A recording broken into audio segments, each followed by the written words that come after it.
Welcome to Inc.'s The Founders Project with Alexa Von Tobel. I'm Alexa, the founder of LearnVest, author of New York Times bestselling book, Financially Fearless, and second book, Financially Forward. I'm also the founder and managing partner of Inspired Capital, a venture firm focused on the entrepreneurs of the future.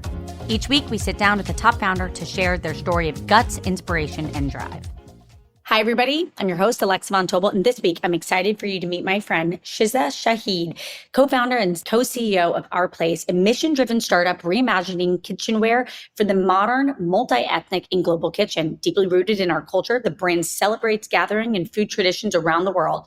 Shiza founded Our Place in 2019 on the belief that home cooking has the power to bring people everywhere together. Since then, Our Place designs have resulted in more than 140 patents, waitlists of over 30,000 people, and more than 1,000 press headlines. The iconic Always pan has sold out more than 30 times and is beloved by celebrities around the world, from Lizzo to David Beckham. Prior to Our Place, Shiza also co-founded the Malala Fund with Nobel Prize winner Malala and led the organization as founding CEO, advocating for and investing in the rights of all girls to school. Shiza also launched Now Ventures, an angel fund to invest in mission-driven startups. Shiza has been named one of Time's 30 Under 30 People Changing the World, Forbes 30 Under 30, and Inc.'s top female founders. And with that, let's welcome my good friend, Shiza. Shiza, let's start with the basics. Let's talk through the beginning of Our Place. How'd you end up there? What was the aha moment? What made you decide in 2019 to go and swing? You know, my mother never taught me to cook. Growing up, I never fried an egg, never made a piece of toast. And I always thought it was because my mother had this fear that I would get injured in the kitchen. There was always hot oil and hot water. And it was only later in life that I realized that it was my mother's way of trying to set me free. She had been born into a time and place where her opportunities were constrained by the patriarchy, by the family and community she was born into. She wasn't given the opportunity to pursue a career or higher education. And because her life had been constrained by domestic burdens, she wanted to give my sister and I every opportunity to go and pursue our dreams. But then I moved halfway across the world. When I was 18 years old, I was given a scholarship to study at Stanford University. So I moved from Pakistan to Palo Alto, and I couldn't feed myself. And first few years I was in heaven, just living off American junk food. But then I started to feel really sick, and I started learning to cook. And through the process of learning to cook, I was exposed to the kitchenware industry and realized how outdated it was in so many ways. For one, there was no brand that was really speaking to culture through food, that was rooted in inclusion and identity and celebrating Pakistani food and Mexican food and Indian food in the same way that we celebrate Italian food or French food. For another, product design was outdated. Most cookware companies, kitchenware companies today sell thousands of items, avocado slicers and cherry pitters and 16-piece cookware sets.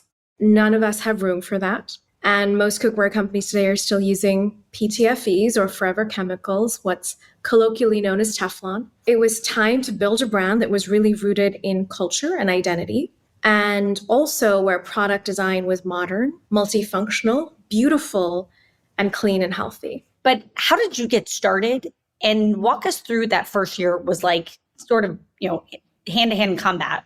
We actually worked on the product for 2 years before we ever launched. My partner and I, we bootstrapped our savings and started designing our very first product, the Always pan, which you referenced. And the inspiration was simply, let's take a 16-piece cookware set, measure every vector, every inch, obsessively, and engineer a shape that sits at the intersection, that is shallow enough to flip an egg, deep enough to roast an entire chicken. It's made with a non-toxic coating, so you don't have to worry about the health impact, the environmental impact.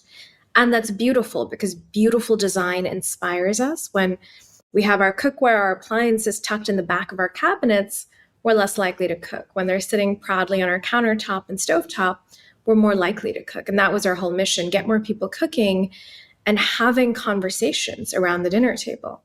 So for the first 2 years, we were just designing and prototyping and bootstrapping. And then we went out to investors. Just as we were gearing up to launch the business, me and my two co-founders, and we got over 100 rejections. We were outsiders. I come from the nonprofit world. Most people didn't believe in the category. And if they were going to bet on the category, it wasn't going to be on me. It was going to be on a Silicon Valley insider or someone who probably wasn't an immigrant woman who'd worked on girls' education. And so it was really, really hard. We got a little bit of capital in, enough to place those first orders and get a small team together and get the business off the ground.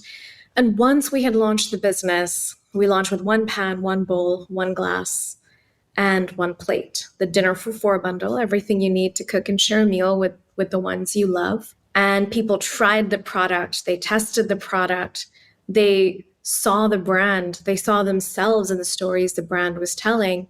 Let's talk a little bit about what drove that growth and what can you pay forward to other brands and companies trying to build their user base that you learned? I think two things that are really important. One is our place has a brand that stands for something, that means something. I think every other brand in our category, in most categories, it is a product. Brands in our category, in kitchen and home, simply weren't talking about culture. And most of our cultures were lumped into, at best, one column in the magazine or one corner of an aisle in the grocery store. And our place really turned that on its head and said, we're going to celebrate all our cultures loudly and proudly. From the beginning, we had these collections called kitchenware, where we would partner with the community from start to finish to design products and share stories that celebrated often an underrepresented tradition. We've celebrated Shabbat and Lunar New Year and Diwali and Nowruz and Noche Buena, and we're still going. And I think that sense of a brand that made people feel something was and remains essential to what motivates us, me and my team, and I think what draws our consumers in, and it stands in contrast to the rest of the industry. The second thing was we had products that were truly differentiated. Most brands in this space will design their products by walking into a factory partner, picking up a glass, saying, make me this glass, paint it pink, and put my logo at the bottom. The way that our place designed products was we would start with, how are people hydrating and what are the challenges in that industry and how can we improve it? So the Always Pan took 2 years to make.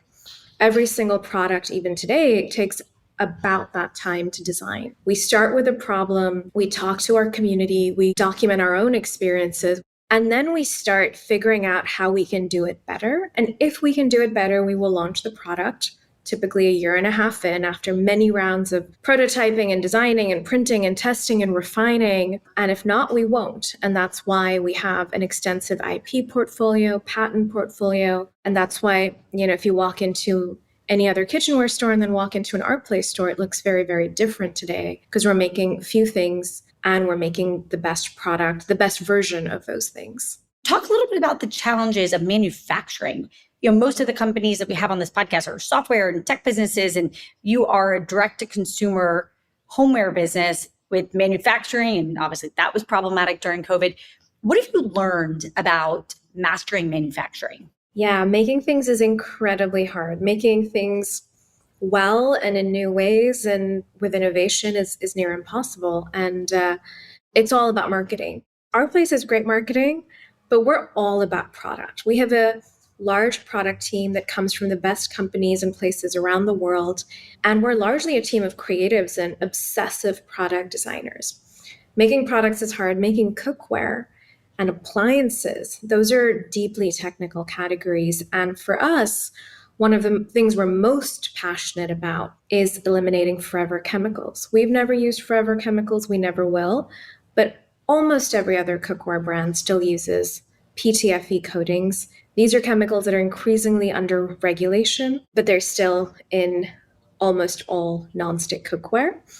They are terrible for the environment. They can have terrible impact on human health, worker safety, animal health. We've been doing a lot of work to engineer longer and longer lasting, toxin-free, PFAS-free forever chemicals, which is some of the work we're most proud of. We launched a coating this year that lasts 50% longer and is a very high performance coating in the world of ceramic versus Teflon. And looking at next year, we have some really exciting advancements and we're pushing the industry to exit this chemical. The work there it's a lot of product innovation, a lot of testing, a lot of design, a lot of supply chain and quality and sourcing and inventory planning and inventory management and forecasting. And doing that well is critical to our success. One of my co-founders, Amir, his background is in consumer product manufacturing, and he has really led in building an incredible team that drives that today. So I think it's really important as you are building any business to take every part of the business seriously, not just marketing,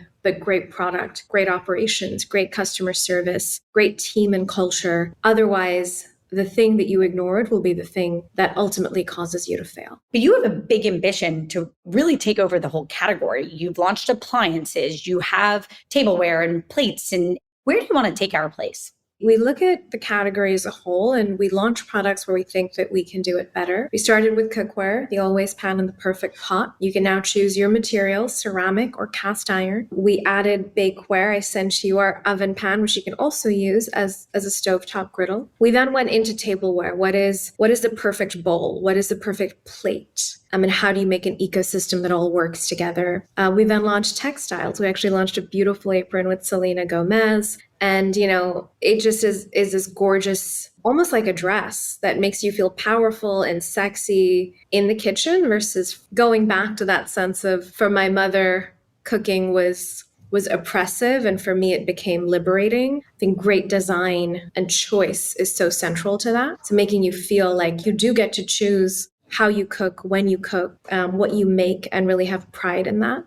And we launched knives, the only set of knives you need, three knives, and you're done. The serrated as chefs and a pairing. So that sense of simplifying and just giving better options is something that we're continuing. We hope that soon you'll be able to press a button and have everything you need and nothing you don't to cook and share a meal with your loved ones. We also want to continue celebrating culture and tradition. There's so many traditions around the world, and Our Place's vision is to become the most beloved, trusted, and culturally impactful brand in the most important rooms in every home in the world. So I did say rooms because while we are very much focused on the kitchen today, our brand is expansive. Our approach to how we live and gather and cook and celebrate is expansive. And we may one day exit the kitchen, just not yet. And I said in every home in the world because we've always been a global brand. We launched our first market that was not the US, our very first year in business. We're now in 4 countries, UK, Canada, the US. We just launched Australia. Everywhere we go, we embed in the community. We partner with activists, with chefs, with nonprofits. We're not an American brand coming in. We are part of the fabric of the culture and community there. People eat and celebrate everywhere, and wherever they are, we want to be. Talk about distribution, and a lot of your distribution is direct to consumer, but how have you thought about evolving that? Yeah, we have an incredible head of operations who oversees our distribution. Again, another thing that we invested in early. First few months, it was a nightmare. We were just getting up and running. We were in the middle of the pandemic and we were figuring it all out very quickly. For us, it's about customer experience. We have to figure out how to be as honest to our customers as we can possibly be. And that includes saying your product will arrive on this date and almost always delivering, barring anything that is entirely out of our control, like a labor union strike. We have to deliver and we have to preempt and we have to show up in every part of that interaction. And by the way, also the seasonality that complicates a business like ours, where so many people, it's a perfect gift for the holidays. So many people are buying, November, December, also January, New Year's resolutions, New Year, time to clean up our cookware, clean up our kitchens, clean up our diet. So we today have 4 distribution centers already. And what that allows us to do in the US, we have 2 that allows us to essentially deliver to almost every part of the US within 2 days. And we've built that ourselves because it's, you want to get things quickly and often it's a present. And we often forget to plan our presents 2 weeks in advance. So it's like, oh, it's mom's birthday in 3 days. You can go onto our website and order, and most things will deliver in 2 days. We have a warehouse in Canada. We started out shipping from the US. A lot of e-com brands do that, but it was not a great experience for the customer because exchange rates, and it would take a long time to get there. And we want to make sure we offer a 100-day trial, free shipping, free returns. You can't do that if you're crossing borders. And we got a warehouse in Canada. We did the same in the UK, and we just launched Australia. And, we're We launched last month. We're shipping from the US, but early next year, we'll have a warehouse there. So that'll be our fifth. So really investing in that infrastructure because we want the customer to have the best experience. When you think about any predictions you have around relationship from a brand like yours to the consumer, how is it evolving? Anything you're noticing, any really interesting predictions that you see that are front and center over the next decade? Well, I think that direct connection is becoming more and more important. About 87% of cookware today is still bought in physical retail, right? So you sort of name the middle distributor, 87% is still happening in the physical realm. For us, we started as a D2C business in the pandemic. So not only were we online, we couldn't be together. We had our launch event and then we had to shut everything down in person. When we emerged from the pandemic, we opened our first two retail stores, one on Melrose in Los Angeles, one in Venice Beach in Los Angeles. We're an LA-based brand. Everything's designed there. So it made sense to start in home base. And it became really lovely to now have this direct connection online, but also in person where our community is coming. We're doing cooking classes. We're doing community events. We did an event for Juneteenth last year. We did an event for National Latina Day. We give our space for causes we care about. We gave our space for a town hall led by hospitality workers in Los Angeles. We do book launches, people in our community who are writing cookbooks. And so that direct connection from the physical world to the digital world, I think is incredibly important. The other thing that I think has always been important, but I think brands that are not investing in it today will not be around in 50 years, is true connection with communities grounded in culture, right? So your audience doesn't just celebrate Christmas and Easter. Christmas and Easter are beautiful traditions, but so is Lunar New Year and Diwali and Eid and Ramzan and Shabbat.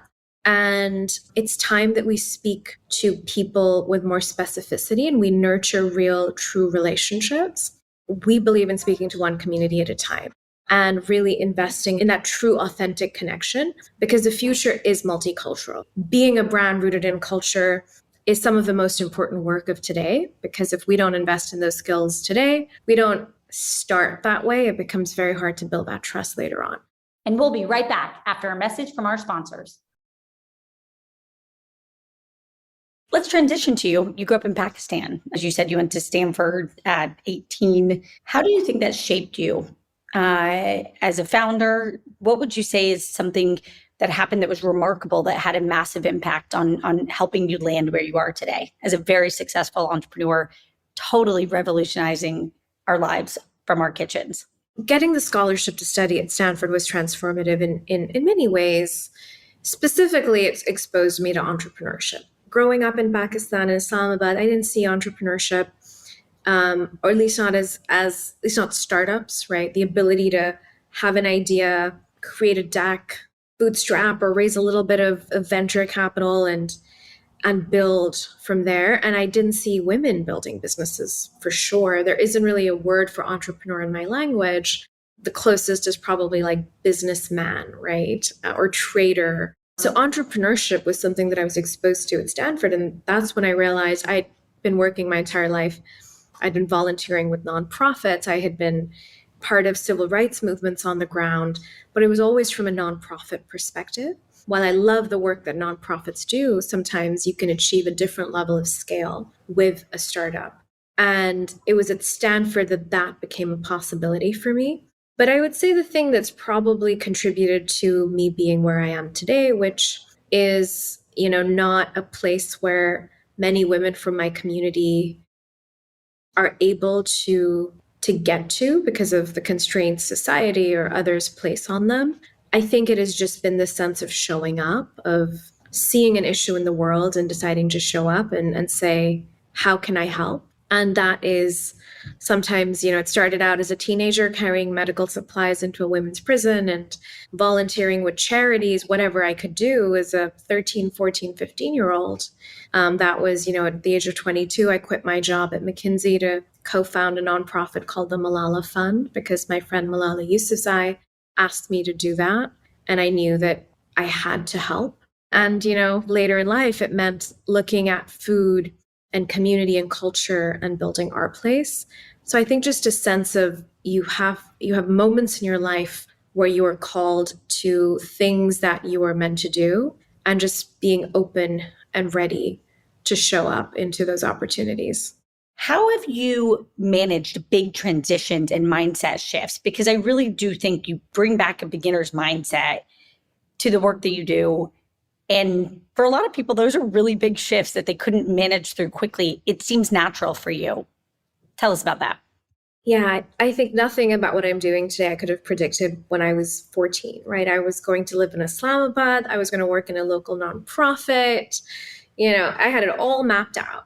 Even the United States, I left twice. Came for college and then I left. I went to Dubai because I wanted to live closer to where I'd grown up. And then when Malala was shot and I decided to co-found this Malala Fund, I just had a sense it had to be in New York. It had to be where the UN is and the charities are. And I was 22 and I had to find a home where I could build something as a 22-year-old woman and have a shot at doing that. And that was New York. I think, it's not always calculated or thought through.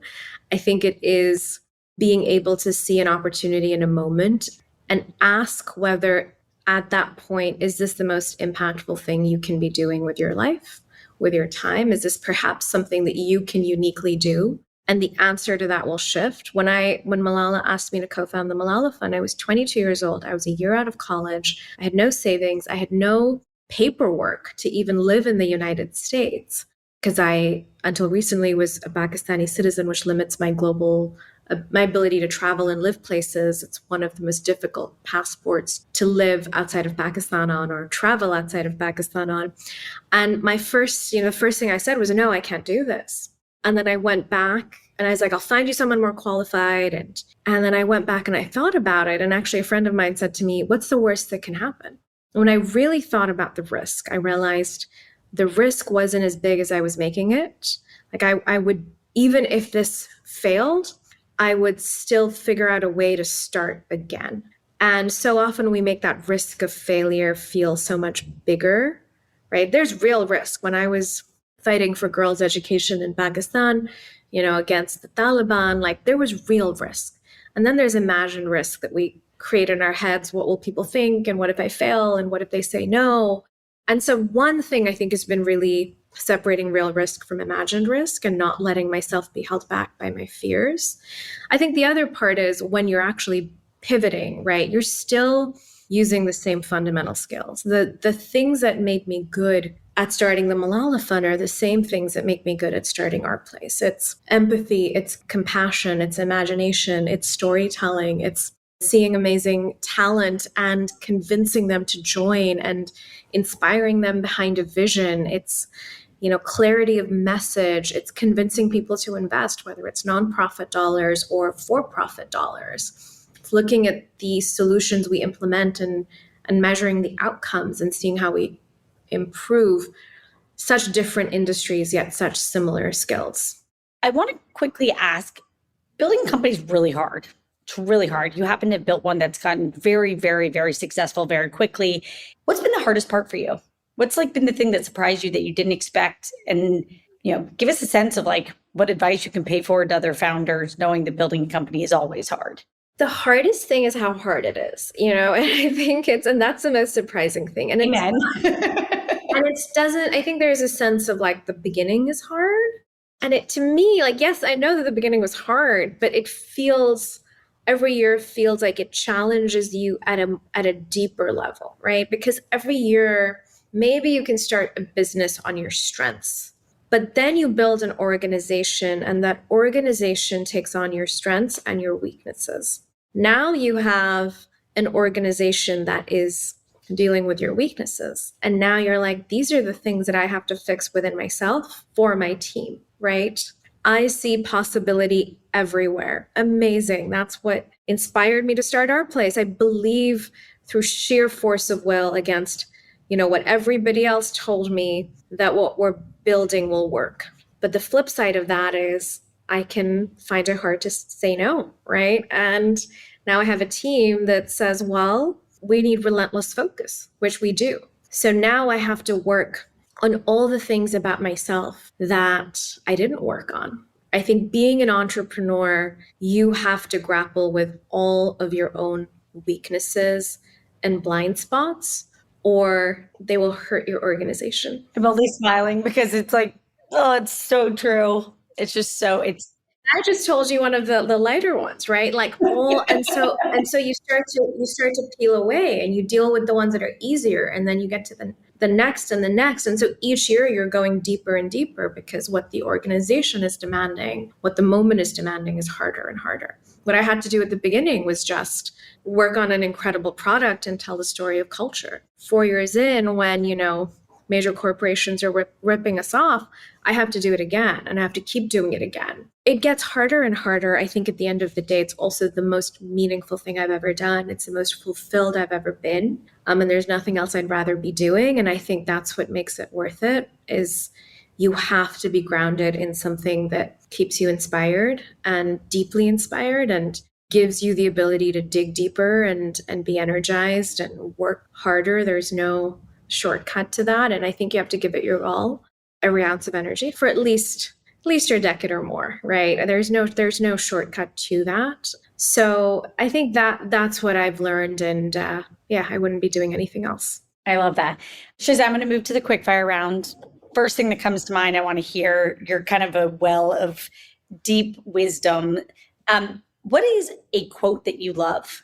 A quote that you live by, a mantra, anything, but something that really you deeply believe in? Those who have a why to live can bear with almost any how, is the Viktor Frankl quote. And I think sort of applied to this specifically, just the sense of the importance of meaning in life. And I think so many of us who are lucky and privileged, we often confuse meaning for pleasure. And what I've learned is life is actually not about pleasure, it's about meaning. And those of us who don't know how to find meaning keep filling it up with pleasure, but that's never what it was about. Amen. That's really, really well said. What is an interview question you like to ask to really get to know somebody? I like to ask people's favorite home cooking tradition. I think it just, it tells you a little bit about them outside the context of, the typical interview questions. We're obviously a company that's about food and cooking.